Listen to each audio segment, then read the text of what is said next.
নবী রওজা শরীফ জোরে বলেন নবী রওজা শরীফ দেখে মন ভরে নাও দিদার দাও গো শাহে মদিনা দিদার দাও গো শাহে মদিনা আরশের মেহমান করেছেন আল্লাহ কত শান কত মান মোর কমলি वाला ও গো মদিনা वाला জোরে বলেন ও গো মদিনা वाला করো করুণা দিদার দাও গো শাহে মদিনা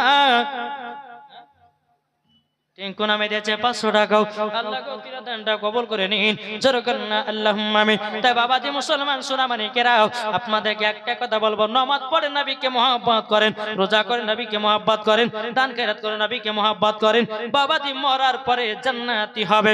আর নামাজ রোজা সবই করলেন, যদি নবীকে মহব্বত না করেন মরার পর জান্নাত তো দূর কথা, জান্নাতের গেট পর্যন্ত দেখা তার নসিবে জুটবে না।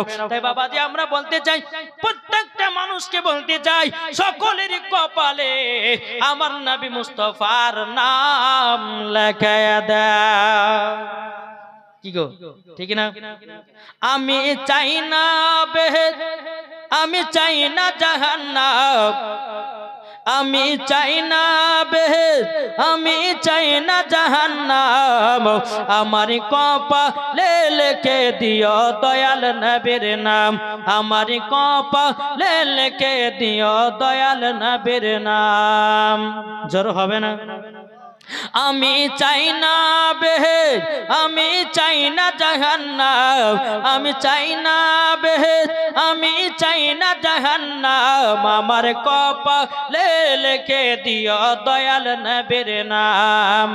যারা নবীর আশিক প্রেমিক হবে যাবে তারা চলে শুধু মদিনাতে। জোর হবে না? যারা নবীর আশিক প্রেমিক যাবে তারা চলে শুধু মদিনাতে।